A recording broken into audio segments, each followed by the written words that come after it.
어제 재판이 10시간 가까이 진행이 됐는데 그렇습니다. 2번 박근혜 전 대통령을 봤다. 네. 이 기자도 대단하네요. 10시간 그렇죠. 동안 이걸 계속 지켜봤다는 주시했다는 건데. 얘기죠. 예. 자, 2번 본 상황이 어떤 상황이냐면 지금 최순실 씨와 박 전 대통령이 1m 남짓한 거리인데 중간에 거대한 산맥이 하나 있습니다. 이경재 변호사. 그렇죠. 180cm의 키. 그러니까 최순실 씨의 변호사이기 때문에 박 전 대통령과 최순실 씨 사이에 앉아 있는데 예. 그래서 사실 일직선으로 있기 때문에 사실 눈이 마주칠 수가 없는 상황이에요. 그런데 이 2번이 뭐냐면 이 변호사가 뒤에 있는 변호사들과 이렇게 이야기를 나누려고 뒤를 이렇게 돌아섰을 때 예. 그때는 공간이 좀 있잖아요. 그래서 최순실 씨와 박 전 대통령이 충분히 볼 수 있는 그런 상황이었는데 그런 2번에 최순실 씨는 은연중에 박 전 대통령을 바라보고 있었는데 박 전 대통령은 한 번도 흔들림 없이 정면만 바라봤다. 바로 그 대목을 지금 기자가 그 10시간 동안 지켜보면서 그 짧은 2번의 어떤 상황을 지금 네. 이 보도를 한 것이거든요.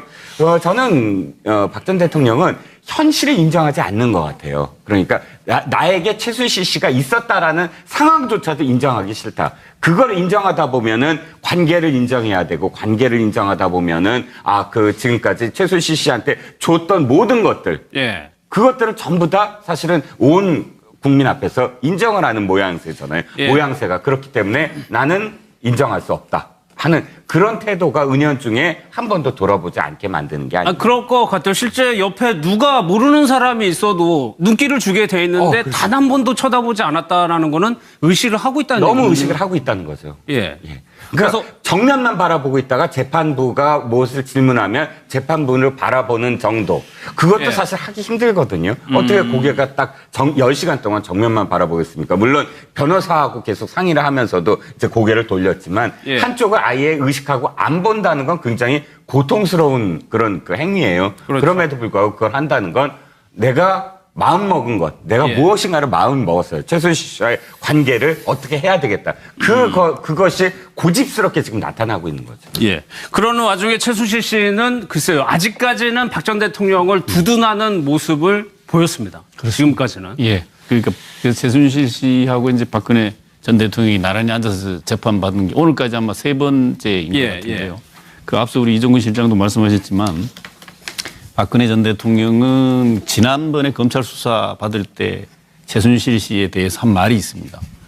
그 최순실 씨한테 속은 나 자신이 참담하다고 그랬습니다. 예.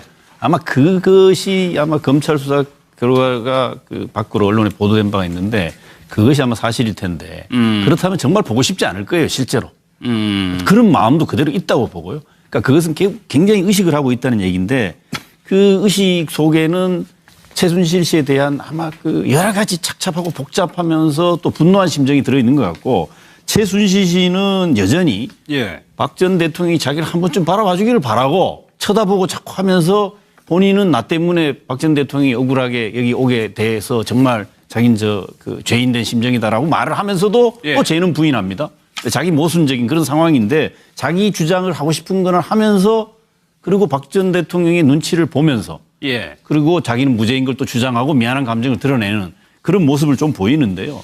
이 앞으로 두 사람이 같이 재판정에 저런 모습으로 계속 서게 될 텐데 우리가 좀 주목되는 건 박근혜 전 대통령이 최순실 씨 없을 때 재판정에 나왔을 때는 사실은 좀 여유롭다고 여유 있는 모습을 보였는데 이상하게 최순실 씨가 옆에 한 1m 간격으로 앉아있는 저런 상황이 오면 계속 의식하는 게 드러나듯이 정면만 꼿꼿하게 바라보는데 언제까지 저럴 수 있을지. 왜냐하면 굉장히 많은 앞으로 남은 같이 재판받아야 될 일이 굉장히 많이 남아있지 않습니까? 예. 일주일에 최소한 2번씩 만나야 되는 그런 상황인데 그 점이 저희가 앞으로 한번 주목해 볼 부분인 것 같은데 예. 이 관계가 제가 볼 때 그 재판이 지속되고 또 정유라의 어떤 태도 발언 이런 것과 수사 결과에 따라서는 예. 이 박근혜 전 대통령과 최순실의 관계가 아무튼 새로운 또 상황으로 전개될 가능성도 매우 있다. 알겠습니다. 오늘도 박 전 대통령은 최순실 씨하고 재판을 받고 있는데 오늘 출석할 때 모습을 보면요.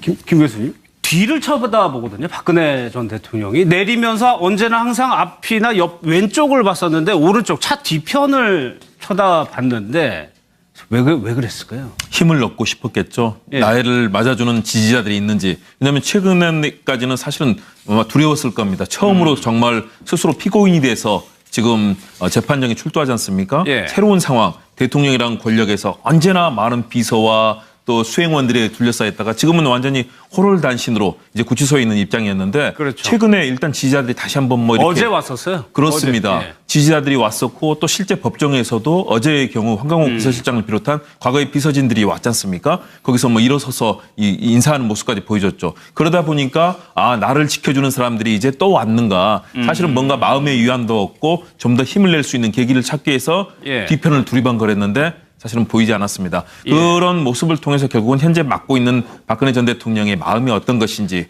굉장히 허탈하고 이 어려운 상황 속에 처해 있어서 굉장히 마음이 정말 가라앉았을 겁니다. 그런데 약간의 힘을 얻었는데 오늘도 예. 정말 힘을 얻고 싶었다. 이런 생각으로 둘러봤는데 아마 이런 상황들이 이제는 점점 더 정상적인 상황으로 오고 있다. 본인의 위치를 지금 깨닫게 되는 계기가 될 거라고 보고요. 재판의 과정도 사실은 지금은 앞만 보면서 아무런 표정을 보이고 있지 않지만 예. 이제 현실을 깨닫게 되면서 앞으로 재판이 정말 긴 시간 이루어질 거 아닙니까? 그러면서 조금 더 달라진 모습을 볼 수 있지 않을까. 예. 정말 일반 사람들도 저런 상황에 들어가면 사실은 공황 상태에 초기에 빠지지 않습니까? 그러나 점점 더 익숙해지고 나의 현실을 돌아보게 되는데 힘을 얻고 싶었던 그래서 고개를 뒤로 예. 돌려봤던 그 모습이 참 안타깝기도 하고 그러나 또 아직까지도 18가지 모든 것을 부인하고 있는 국민들의 분노는 아직도 크다는 점에서 좀 답답하기도 합니다. 그러니까 저희가 이제 추정을 해볼 수밖에 없는 건데 마침 어제 같은 경우는 한강욱 비서실장 같은 경우에는 박근혜 전 대통령이 법정으로 들어오니까 일어서서 인사하는 모습을 보였었거든요. 그러니까 전직 대통령에 대한 예우를 보이고 또 바깥에서 우리가 응원하고 있다, 지지하고 있다라는 것을 보여주기 위한 어떤 그 태도라고 보이고요. 사실 더 이례적인 것은 그 변호인단 있지 않습니까? 예. 10명. 박 전 대통령이 들어오는 순간 모두 다 일어나서 기립을 했다라고 합니다. 변호인단이요? 보통 피고인이 들어올 때 변호사가 일어나서 인사하는 경우는 없고 유일하게 법정에서는 재판부가 최고의 권위이기 때문에 재판부가 들어오면 전혀 기립합니다. 아마 그런 것들을 피고인한테 하는 것은 매우 이례적이고 어떻게 보면 법정에서 이제 판사한테 부여된 권위를 뛰어넘어서 피고인에게 그런 의전을 했다는 부분에 대해서 이례적이다 이렇게 얘기하는 사람들이 많은데요. 아마도 변호인단이 기립한 게 더 이례적이군요. 변호인단 입장에서는 내가 피고인이긴 하지만 그래도 전직 대통령이니까 그냥 존경의 때 또 그 변호를 하시는 분들은 다 박 전 대통령을 지지하고 박 전 대통령을 돕고자 본인들이 하시려고 하시는 분들도 많기 때문에 예우 차원에서 기립을 했던 것으로 보이고요. 그리고 실제로 아마 박 전 대통령은 재판장에서 이렇게 기립을 해주고 자기를 지지하는 사람들이 방청을 와주고 그리고 막 승리하십시오. 뭐 진실이 승리할 겁니다. 이렇게 한마디라도 던져주면 아마 그게 좀 위안도 될 것이고요. 많이 부담되고 경직되고 힘든 상황에서도 그래도 나를 알아주는 사람이 있구나라는 생각이 들 수 있습니다. 그래서 그 지지한다라고 진실이 승리하는 걸 보여달라고 얘기한 방청객한테 박 전 대통령이 미소로 화답했다고 하죠. 그런 부분에 있어서 아마 거기 참석하시는 분들 중에는 이 탄핵에 찬성해서 그 지켜보시는 국민들도 계시겠지만 또 박 전 대통령을 지지하는 사람들도 섞여 있을 텐데요. 박 전 대통령이 어찌됐든 지지하시는 사람들한테 화답했다. 그리고 내릴 때도 혹시 지지자들이 있나 그래서 쳐다본 게 아닌가 싶습니다. 미소 고개를 돌려서 미소로 화답을 했다. 뭐 어떤 기사에서는 환한 미소라고까지 하던데 아무튼 미소로 돌려서 화답을 했다. 그런데 이종우 실장님 여기 보면은 한강욱 실장이나 허원재 전 수석이나 청와대 같이 근무한 경력이 있었던 분들인데 친박 의원들은 아직까지는 안 보이는 그렇죠. 말이에요. 그러니까 일단 정치적인 어떤 이해관계라고 해석을 할 수밖에 없을 것 같아요. 왜 삼성 자택에 그때 8명이 서 있었을 때 뭐 삼성 뭐 사저 정치냐 이런 비판이 이어진 바로 그 다음 날부터 이어졌는데 바로 그 다음 날부터 이 8명은 마치 해체돼 버렸습니다.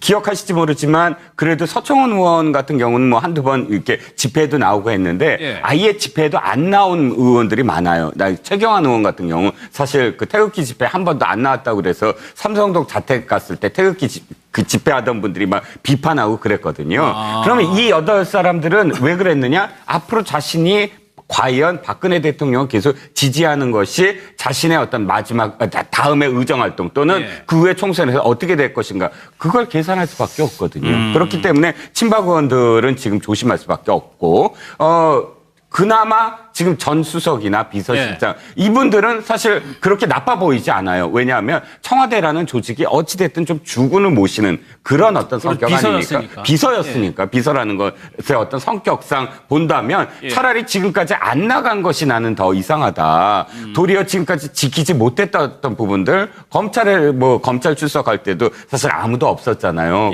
근데 도리어 이런 어떤 청와대 수석이나 비서실장을 했던 비서관들이 이렇게 지켜주는 것, 이 부분은 저는 그렇게 비판받을 부분은 아니라고 봅니다. 알겠습니다. 오늘 재판 상황을 좀 보면요. 마사회 부회장이 증인으로 나왔는데 이재용 교수님. 이 정윤회 문건이 공개되기 전부터 이미 최순실이 비선 실세라는 소문이 승막에 있었다라고 증언을 네. 그러니까 이 증언이 이상영 그 전 마사회 부회장의 이 증언은 어떤 의미를 갖느냐 하면요. 2014년부터 있었다라고 하는 것은 그때 최순실 씨가 이미 실세다. 내실을 뭐 봐주고 청와대에 이런 얘기가 돌고 있었다. 그러니까 그 이상영 전 부회장은 박원호 전 뭐라 그럽니까? 대한 전무한테서 지금 들었다. 승마협회 전무한테 들었다는 얘기인데 이 박원호 씨는 누굽니까? 최순실 씨의 최측근으로 지금 알려져 있지 않습니까? 이 사람이 그냥 빈말을 했을 리 없고 승마계에서는 이미 그 얘기가 돌고 있었다. 그런데 삼성은 2015년 7월 이재용 부회장이 독재 이후에 알게 됐다라고 지금 얘기하기 때문에 그 시기가 중요하죠. 시기가 굉장히 중요하죠.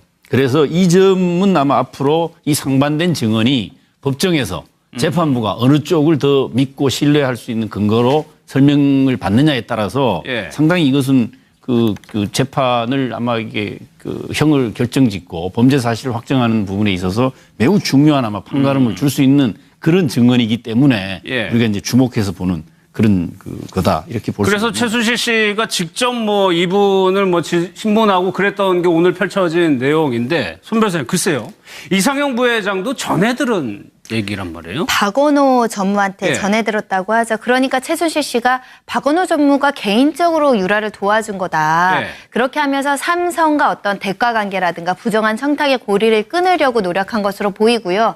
그러니까 하나가 이제 그만두고 삼성이 승마협회 회장사 된 것도 결국은 삼성이 그 승마협회를 통해서 정유라를 지원해서 최순실한테 조금 여러 가지 부탁을 하게 좋은 고주를 만들기 위해서 이렇게 회장사까지 바꾼 거 아니냐. 그런 취지인 검사의 어떤 주장에 대해서 아니다 전혀 상관없고 박 대통령과도 상관없고 나랑도 상관없고 그냥 개인적으로 도와준 거다. 그렇게 이제 어떤 상황에 대해서 해석을 달리해야 된다라고 주장을 한 것으로 보이는데 결국은 지금 이상영 부회장이 얘기한 것이 굉장히 말씀하신 것처럼 중요한 증거입니다. 그렇기 때문에 이경재 변호사님이 그 이상영 부회장한테 질문을 할 때 검찰에서 야간 조사하지 않았느냐. 그랬죠. 피곤하지 않았느냐. 이걸 왜 물어보냐면 검찰 조사에서 얘기한 이 부회장의 진술이 본인들한테 불리한 겁니다. 명백하게 불리하고 검찰 측의 유죄를 입증하는 중요한 증인이기 때문에 너무 피곤해가지고 강압수사 때문에 당신 헷갈려서 또는 잘못 진술하는 거 아닙니까? 뭔가 강압적인 수사 때문에 진실이 아닌 다른 거짓 진술한 거 아닙니까? 그렇게 얘기했다고 그렇게 이제 진술을 탄핵한다고 하는 거거든요. 이 사람 말을 고지고대로 믿으면 안 됩니다, 재판부님. 그때 피곤해서 진술을 잘못했을 수도 있습니다. 이거를 이제 꼬집기 위해서 얘기를 했는데 오히려 이 전 부회장은 나는 뭐 피곤하지 않았고 다 동의했었다. 오히려 검사가 너무 피곤해 보여서 안쓰러워 보였다. 이렇게 해서 방청객이 웃기까지 했다라고 하는데 결국은 증인 이상영 부회장의 그 증언은 사실이고 나는 뭐 강압수사 같은 거 없었다. 이런 것들을 확인하는 자리였다고 보시면 됩니다. 그래서 갑자기 이 얘기를 꺼낸 거였군요. 강압수사 제기를. 어제 주진영 전 대표도 나왔었는데 오늘 좀 언론하고 인터뷰를 한 것 같습니다. 그 내용을 좀 한번 들어보겠습니다. 또 우리나라의 증권사가 한 20여 개 거기에서도 거의 한 군데 두 군데 빼고는 다 이거를 해줘야 된다. 이제 그런 분위기였거든요. 완전히 엮은 겁니다. 뭐 어디를 도와주라 하는 거하고는 제가 정말 확실하게 말씀드리는데 그 누구를 봐줄 생각 이거는 손톱만큼도 없었고 제 머릿속에 아예 그게 없었어요. 또 당연히 뭐 국민연금이나 이런 데서는 챙기고 있었겠죠. 그래서 거기에 어떤 결정이 내리든 간에 그거는 국가의 올바른 그 정책 판단이다. 그렇게 생각을 합니다. 그 기자들 모아놓은 데서 자기가 그렇게 생각해서 개입을 했다는 것처럼 뉘앙스를 풍기는 얘기를 갖다 직접 하는 걸 보고 둘 중에 하나죠. 이게 전양반 자기가 지금 무슨 말을 하는지를 모르거나 아니면 애초에 법의식이 박약해서 이 그런 얘기를 갖다 이렇게 저렇게 그냥 술술술 말을 낸다. 그런 저거는 자기 자신을 자기가 기속감이 되는 얘기를 하는 것처럼 하는 거거든요. 국민연금이 자기나 또는 정부의 정책적인 판단에 지시를 내려도 되고 거기에 따라서 행동을 하는 것에 문제가 없다라는 식의 얘기를 하는 거라서 굉장히 정신 나간 얘기죠. 그러니까 이렇게 법의 한계가 무엇인지를 전혀 의식을 안 하는 사람처럼 들렸어요. 손 변호사님, 저렇게 이제 증언을 했다는 건데 저런 것도 좀 증언에 좀 능력이 있습니까? 판사가 판단할 때 어찌됐든 전문가 증인의 성격이라고도 볼 수 있는데 그 어찌됐든 유사 직종에 있는 사람으로서 이 삼성합병의 문제를 어떻게 바라보는지에 대해서 저런 증언을 들을 때 심증 형성이라고 하죠. 객관적인 물증은 될 수 없습니다. 증인이라는 것은 객관적인 사실을 진술하는 것이지 그 어떤 결정이 잘못됐냐 옳으냐 이상하냐 정상적이냐 아니냐 이런 것들은 의견이기 때문에 의견은 증언 가치는 없습니다. 다만 이제 재판부가 심증을 형성하는 데는 조금 영향은 있을 수 있어 보입니다. 예, 알겠습니다. 어제 저희 방송 중에요. 문재인 대통령이 수석 보좌관 회의 중에 발언을 저희가 소개해드렸는데 원래 발언은요. 공약의 기본 정신을 훼손하는 일은 결코 없을 것임을 다시 한번 약속드립니다. 이 내용인데요. 무엇인가를 마음 먹었어요. 최순실 씨와의 관계를 어떻게 해야 되겠다. 그것이 고집스럽게 지금 나타나고 있는 거죠. 예. 그러는 와중에 최순실 씨는 글쎄요. 아직까지는 박 전 대통령을 두둔하는 모습을 보였습니다. 지금까지는. 예. 그러니까 최순실 씨하고 이제 박근혜 전 대통령이 나란히 앉아서 재판받은 게 오늘까지 아마 3번째인 것 같은데요. 그 앞서 우리 이종근 실장도 말씀하셨지만 박근혜 전 대통령은 지난번에 검찰 수사 받을 때 최순실 씨에 대해서 한 말이 있습니다. 그 최순실 씨한테 속은 나 자신이 참담하다고 그랬습니다. 아마 그것이 아마 검찰 수사 결과가 그 밖으로 언론에 보도된 바가 있는데 그것이 아마 사실일 텐데. 상관이 좀 있잖아요. 그래서 최순실 씨와 박 전 대통령이 충분히 볼 수 있는 그런 상황이었는데 그런 두 번의 최순실 씨는 은연중에 박 전 대통령을 바라보고 있었는데 박 전 대통령은 한 번도 흔들림 없이 정면만 바라봤다. 바로 그 대목을 지금 기자가 그 10시간 동안 지켜보면서 그 짧은 두 번의 어떤 상황을 지금 이 보도를 한 것이거든요. 저는 박 전 대통령은 현실을 인정하지 않는 것 같아요. 그러니까 나에게 최순실 씨가 있었다라는 상황조차도 인정하기 싫다. 그걸 인정하다 보면은 관계를 인정해야 되고 관계를 인정하다 보면은 지금까지 최순실 씨한테 줬던 모든 것들. 그것들은 전부 다 사실은 그렇다면 정말 보고 싶지 않을 거예요, 실제로. 그런 마음도 그대로 있다고 보고요. 그러니까 그것은 굉장히 의식을 하고 있다는 얘기인데 그 의식 속에는 최순실 씨에 대한 아마 그 여러 가지 착잡하고 복잡하면서 또 분노한 심정이 들어있는 것 같고 최순실 씨는 여전히 박 전 대통령이 자기를 한 번쯤 바라봐 주기를 바라고 쳐다보고 자꾸 하면서 본인은 나 때문에 박 전 대통령이 억울하게 여기 오게 돼서 정말 자기는 그 죄인된 심정이다라고 말을 하면서도 또 죄는 부인합니다. 자기 모순적인 그런 상황인데 자기 주장을 하고 싶은 거는 하면서 그리고 박 전 대통령의 눈치를 보면서 그리고 자기는 무죄인 걸 또 주장하고 미안한 감정을 드러내는 그런 모습을 좀 보이는데요. 이 앞으로 어제 재판이 10시간 가까이 진행이 됐는데 그렇습니다. 2번 박근혜 전 대통령을 봤다. 이 기자도 대단하네요. 10시간 동안 이걸 계속 주시했다는 얘기죠. 예. 자, 두 번 본 상황이 어떤 상황이냐면 지금 최순실 씨와 박 전 대통령이 1m 남짓한 거리인데 중간에 거대한 산맥이 하나 있습니다. 이경재 변호사. 그렇죠. 180cm의 키. 그러니까 최순실 씨의 변호사이기 때문에 박 전 대통령과 최순실 씨 사이에 앉아 있는데 예. 그래서 사실 일직선으로 있기 때문에 사실 눈이 마주칠 수가 없는 상황이에요. 그런데 이 두 번이 뭐냐면 이 변호사가 뒤에 있는 변호사들과 이렇게 이야기를 나누려고 이렇게 그 돌아섰을 때 예. 그때는 온 국민 앞에서 인정을 하는 모양새잖아요. 예. 모양새가 그렇기 때문에 나는 인정할 수 없다. 하는 그런 태도가 은연중에 한 번도 돌아보지 않게 만드는 게 아니에요. 그럴 것 같아요. 실제 옆에 누가 모르는 사람이 있어도 눈길을 주게 돼 있는데 그렇죠. 단 한 번도 쳐다보지 않았다라는 거는 의식을 하고 있다는 너무 얘기거든요. 의식을 하고 있다는 거죠. 예. 그래서 그래서 정면만 바라보고 있다가 재판부가 무엇을 질문하면 재판부를 바라보는 정도. 그것도 예. 사실 하기 힘들거든요. 어떻게 고개가 딱 10시간 동안 정면만 바라보겠습니까? 물론 변호사하고 계속 상의를 하면서도 이제 고개를 돌렸지만 예. 한쪽을 아예 의식하고 안 본다는 건 굉장히 고통스러운 그런 그 행위예요. 그렇죠. 그럼에도 불구하고 그걸 한다는 건 내가 마음 먹은 것,